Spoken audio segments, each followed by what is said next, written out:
Okay, kita masuk kepada lab activity yang ketiga, di mana pada keadaan ini kita akan mengukur ataupun menguji pemuat ataupun kapasitor. Di mana contoh yang ni adalah yang kita nak uji adalah kapasitor jenis elektrolitik. Okay, ada tiga-tiga ni, ada tiga. Saya akan jadikan dia satu contoh untuk satu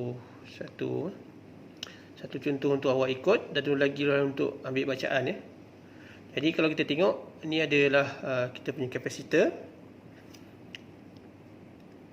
Okay, jadi apa yang kita nak tunjukkan hari ini, saya nak tunjukkan hari ini adalah kapasitor jenis elektrolitik.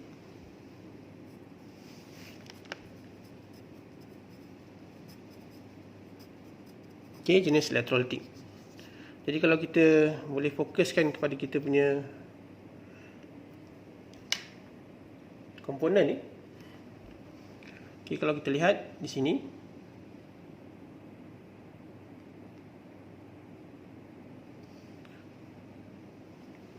okay, dia ada pada kapasitor ni dia ada dia punya nilai iaitu kalau lihat di sini, okay, dia akan tulis 47 mikro 25 volt. Jadi kita punya nilai itu adalah pada 47 mikrofarad dan dia boleh withstand sampailah 25 volt DC.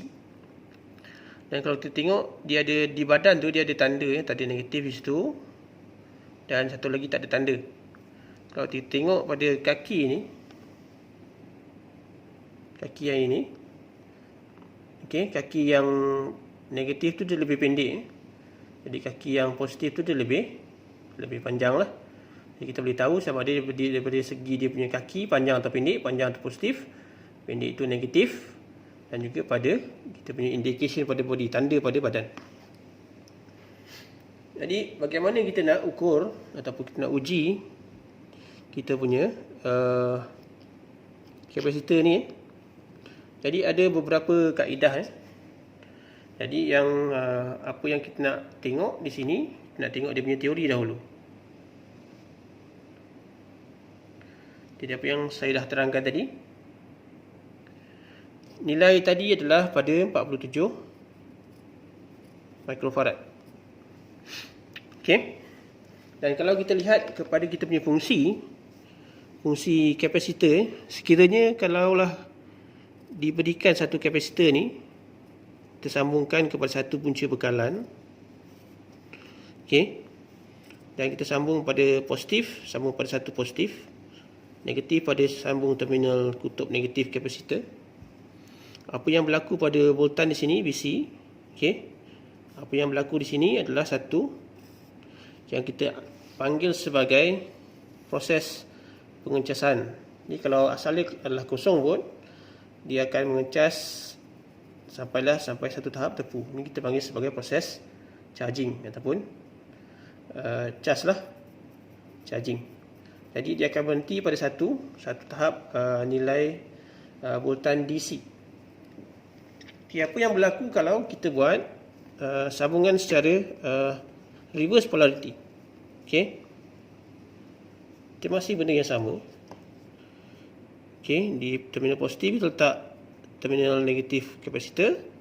Positif pada terminal kita sambung pada nilai negatif. Dia terbalik lah. Jadi apa yang berlaku di sini adalah berlaku discharging ataupun cas. Ini kita panggil discharge. Jadi kita ada dua polariti, satu untuk cas, satu untuk cas.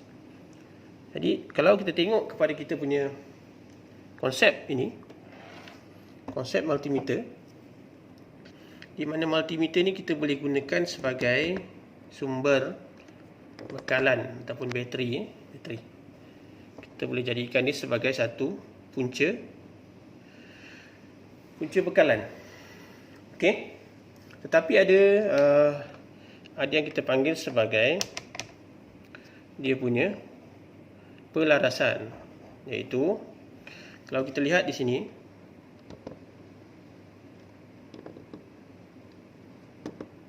okey, apa yang kita tahu sebelum ini,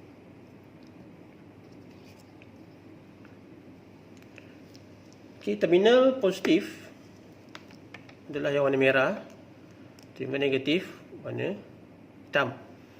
Dan ini adalah yang kita panggil digunakan untuk dua ini, V dan A, untuk sekiranya multimeter ni kita gunakan sebagai voltmeter ataupun ammeter.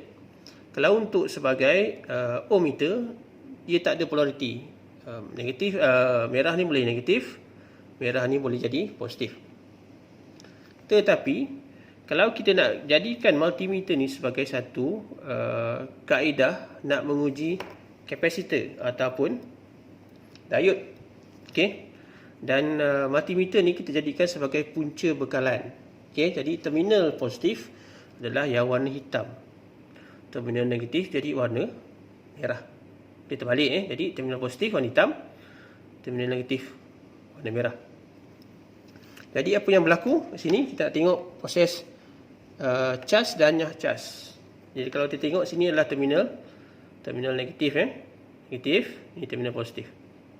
Ini ada tanda. Kalau tak percaya, ni ada tanda negatif. Ini negatif, ini positif. Okey, untuk memulakan pengujian kapasitor kita, tadi langkah pertama kita akan pilih berapa julat di sini, berapa julat pada kita punya ohmmeter kita. Jadi untuk kes ini saya letak pada 1K. Okey, dan kita buat pelarasan dahulu.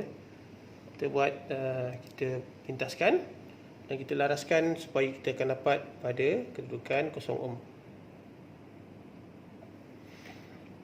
Okey, dan sebelum buat pengukuran, pastikan yang kapasitor ni kita dah discharge dahulu. Jadi kita shortkan dua ni lah. Kita shortkan dua terminal ni.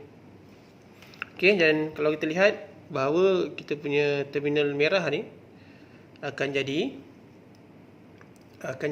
kita punya terminal negatif, dan terminal warna hitam akan jadi terminal positif. Jadi kalau kita lihat di sini adalah kita punya terminal negatif, ini terminal positif. Dan kalau kita tengok nanti dia punya julat, okay, dia akan naik, kemudian dia akan turun balik lah. Jadi kita akan ambil bacaan yang paling akhir sekali. Jadi kita nak buat pengukuran pada forward bias. Okay, forward bias. Jadi kita ambil yang ini negatif, yang ini positif. Okay, naik kemudian dia turun. Dia bacaan akhir itu adalah pada nilai 2K. Jadi julat kita adalah pada 1K, bacaan akhir kita pada 2K. Ini contoh. Ini bukan untuk awak punya, data. Yang ini sebagai contoh. Saya buat contoh. Itu untuk forward bias. Dan untuk reverse bias dia ada beza sikit. Daripada segi dia punya kita panggil speed dan juga dia punya resistance. Beza sedikit. Kalau kita terbalikkan, yang ini terminal negatif tersambung pada terminal positif hitam, dan terminal negatif pada kapasitor kita sambung pada terminal negatif. Dia akan naik, okey, charge dan discharge, turun balik. Dan nilai mesti tak sama. Okey. Kalau tengok bacaan tu lebih kurang pada 120. Okey. 120 kali 1K dapatlah 120K. Jadi untuk kita punya forward bias di sini,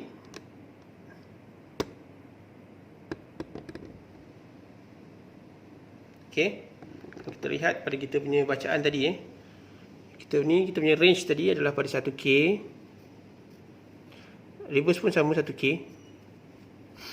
Bacaan kita tadi adalah pada 2K. 2K kali 1K. Dapat ber-KK. Lebih kurang 2 mega ohm. Okey, dekat reverse bias tadi kita dapat lebih kurang pada 120. Ini 120 dikalikan dengan 1K, dapatlah 1 kilo ohm. Itu yang awak kena buat nantilah. Jadi untuk contoh yang ni, kita akan ambil bacaan yang hampir sama. Jadi kita akan tukar dia punya nilai kapasitor.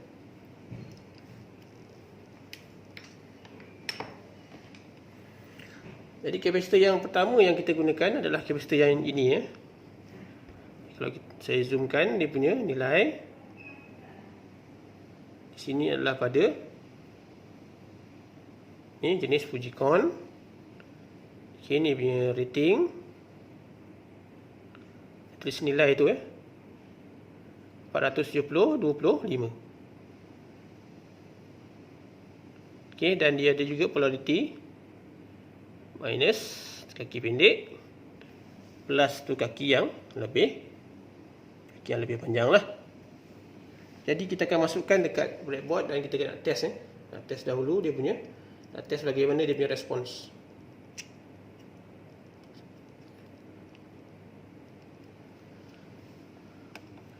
Jadi kita akan gunakan konsep yang sama macam tadi. Okey.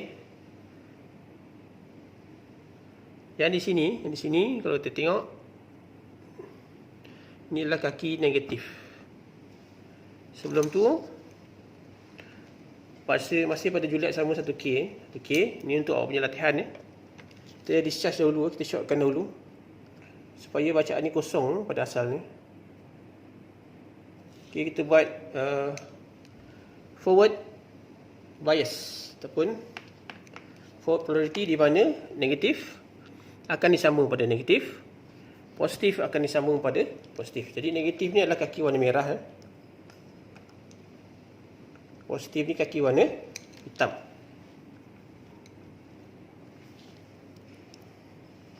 Negatif kaki warna merah, positif kaki warna hitam. Dia tengok, dia akan naik dan kemudian dia akan turun. Lihat bacaan yang terakhir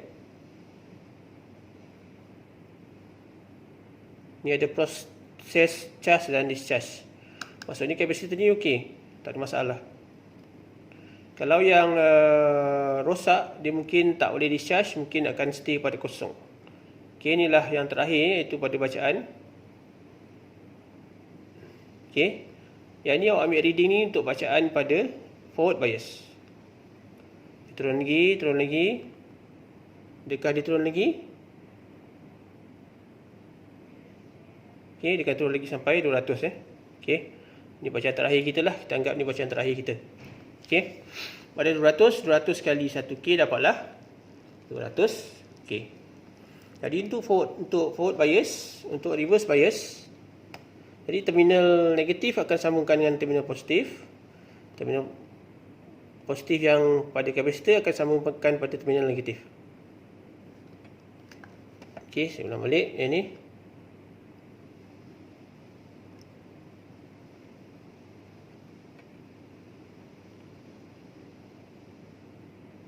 Okay, dia akan lama-lama dia akan turun pada satu, dan kita akan ambil bacaan pada bacaan yang terakhir yang dia akan berhenti. Jadi ada proses discharge dan charge dan discharge. Ini adalah kita punya bacaan terakhir untuk reverse bias, iaitu pada sebelum 40, antara 30 hingga 36. Okey, ini bacaan awak untuk reverse bias. Okey, masukkan dalam jadual. Jadi itulah untuk kita punya kapasitor yang pertama. Dan untuk kapasitor yang kedua, kita akan ambil kapasitor yang lain, iaitu kapasitor yang lebih kecil.